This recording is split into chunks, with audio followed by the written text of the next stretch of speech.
मैं बहुत ही खुशकिस्मत हूँ कि मुझे सही समय पर सही मार्गदर्शन मिलता चला गया और मैं शायद मुझे लगता है कि आज मैं जिस तरीके से सहज संवाद आपसे कर पा रहा हूँ वो भी जो विश्वास मुझे मिला है वह उसी मार्गदर्शन से मिला है। इन्हीं मार्गदर्शकों को कृतज्ञता ज्ञापित करने की श्रृंखला में मैं आज धन्यवाद देना चाहूँगा श्री राजेश गुप्ता जी। आईपीएस अधिकारी हैं, मध्य प्रदेश पुलिस में इस समय असिस्टेंट डायरेक्टर जनरल और पुलिस की पोस्ट पे सेवा प्रदान कर रहे हैं। तो सर से मैं 2019 में मिला था और वो जो एक दिन 2 दिन की जो मीटिंग मैंने उनके साथ की, उन्होंने मेरी जीवन की धारा परिवर्तन में बहुत सहयोग दिया। सर मैं आपको पहले याद करा देता हूँ वो 3-4 चीज़ें जो मैंने आपसे सीखी और वो मेरे जहन में आज तक हैं। पहली चीज़ आपने जो मुझे बताई थी कि दुनिया में जो एक्चुअल प्रॉब्लम है वो होमोजेनिटी वर्सेस हेट्रोजेनिटी की है। आज जब मानव विविधता को सहन नहीं कर पा रहा है, इतना दुर्बल हो गया है कि सत्य को स्वीकार नहीं कर पा रहा है, तो अपने अहंकार में चीजों को होमोजेनाइज करता चला जा रहा है। विविधता ही सृष्टि का मूल है, लेकिन मानव अहंकार विविधता को खत्म कर रहा है। यह जो आपने संदेश मुझे दिया, मेरे समझ से मेरे काफी उससे फिल इन द ब्लैंक्स हो गए। उसके बाद सर आपने मुझे जब ये बताया कि किस तरीके से आपको झाबुआ में जब आपने वाटर का मूवमेंट चलाया और पानी की समस्या वहाँ पे सॉल्व की, एज ए पुलिस अधिकारी आपने वो वाला जब काम करके दिखाया जो कि अपने आप में एक स्पेशल डोमेन माना जाता है किसी और विज्ञान के लोगों का। तो और जब आपने वो सेंटेंस बोला कि आपको 1 सेकंड में एक पर्टिकुलर दृश्य देख के पानी का पूरा ज्ञान समझ में आ गया, मुझे एक चमत्कार पे विश्वास होने लगा। मुझे चमत्कार पे विश्वास होने लगा कि भगवान मेरे को बुद्धि देना कि कभी मुझे मानव मस्तिष्क का विज्ञान समझ में आ जाए।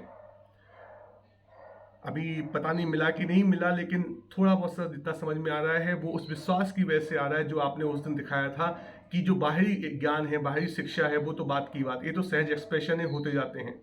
लेकिन जो अंदर से जो एक एक एक वरदान मिलता है या अपना अधिकार होता है उस ज्ञान को प्राप्त करने का, क्योंकि जो आपने कहा था कि पात्रता तभी आती है जब विनय होती है, और जब विनय होती है तो अपने आप वरदान मिलता है। तो वो संदेश ने मुझे जो संबल दिया उसके लिए बहुत बहुत धन्यवाद सर। सर आपने एक घटना बताई थी जब आपने बताया था कि किस तरीके से गवर्नर साहब जब आपकी आईपीएस की ट्रेनिंग चल रही थी उस समय आपने किस तरीके से उनको ओवरवेलम किया, and you actually sort of posed the question which showed your strength of your own beliefs. तो सर मुझे उससे बहुत विश्वास मिला कि शायद मुझे भी अपने सवालों को सही तरीके से बड़ों के सामने प्रदर्शित करना चाहिए। तो सर उसके लिए बहुत बहुत धन्यवाद। सर बुद्ध यूनिवर्सिटी के वाइस चांसलर रह चुके हैं और सर का जो गहन चिंतन है, गहन अध्ययन है, उनकी जो मेमोरी है, सर ने कभी पहाड़े याद नहीं किए। वो जब क्लास में लोग पहाड़े याद करते थे, सर मेंटली इतना जल्दी जल्दी कैलकुलेट करके पहाड़े याद, मतलब लोगों को लगता था कि इन्हें पहाड़ा याद है। सर की मेमोरी का जवाब नहीं, क्योंकि सर के पिताजी फॉरेस्ट्री में थे, फॉरेस्ट आईएफएस थे, और सर ने बताया कि किस तरीके से उन्हें जंगल के हर पेड़ का उन्हें नाम सहज याद हो गया था। तो जो साइंटिफिक बॉटनिकल नेम्स होते हैं, तो सर वो मैं समझ गया था आपसे मिलके कि शायद मेमोरी इमोशन से जुड़ी होती है। यदि किसी व्यक्ति ने जो इन्फॉर्मेशन समाज जानकारी है उसको अपने एहसासों के खूंटे पे टांग लिया तो मेमोरी कोई बड़ा टॉपिक नहीं है। आपके साथ सुमिरन फार्म में जब मैं संवाद कर रहा था, जहाँ पे आपने स्वर्ग को नीचे अवतरित किया है, उस सूखे जगह में जो आपने एक एक कमल खिलाया है, अपनी रचनात्मकता का, अपने प्रकृति प्रेम का, उससे मुझे बहुत प्रेरणा मिली सर।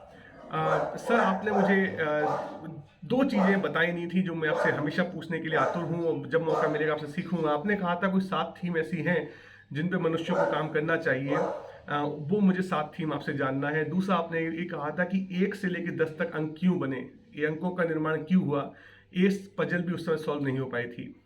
तो सर उसके लिए बहुत बहुत धन्यवाद। कि और मैं आपसे गुजारिश करूंगा कि जब भी मौका मिले आप मुझे वो प्लीज़ वो चीज़ बताइएगा। सर ने जो एक बात मुझे बहुत अच्छी बताई थी और जो बहुत ही अच्छी लगी थी मुझे, क्योंकि मैं अपने आप को थोड़ा सा हवा में उड़ने लगा था। सर ने कहा था कि किताबें मत लिखना, मतलब शब्द तब तक मत लिखना, मुंह से मत निकालना जब तक आपको उसका सत्य का आधार ना हो। उसी सीख को आधार लेकर इस पूरे वीडियो सीरीज में मैं घटनाओं के उल्लेख के साथ जितना सीखा उतना बताता हूं।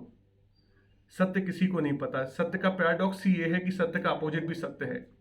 तो सर ये आपने जो चीज़ मुझे उस दिन बताई थी उसके लिए बहुत बहुत आभार आपका। आपका आपने जो पथ प्रदर्शन किया था और मुझे उससे बड़ा प्राउड फील हुआ था जब मैडम ने जब ये कहा कि आपने जो समय मुझे दिया वो अब सहजता से किसी को देते नहीं है, तो मुझे एक बहुमान आया, एक एक खुद पे एक बिलीफ आया कि यदि आप जैसे महापुरुष जो जो पुलिस में होते हुए भी अहिंसा के उन नियमों का, शाश्वत नियमों का मूल रूप से पालन करते हैं, यदि वह व्यक्ति मुझे इतना समय दे सकते हैं, तो शायद भगवान ने किसी काम के लिए मुझे भेजा होगा। मैं कुणाल भाई का बहुत-बहुत धन्यवाद देना चाहता हूँ कि कुणाल भाई ने मुझे आपसे मिलने के निमित्त बनाए, और मैं आपके दीर्घायु होने की, आपके स्वस्थता की प्रार्थना करता हूँ। भगवान मेरी आयु भी आपको लग जाए। अपना जीवन आपके लिए समर्पित करता हूँ। कभी आपको लगे कि मेरे लिए कोई सेवा है तो प्लीज़ याद कीजिएगा। तेरा तुझको अर्पण।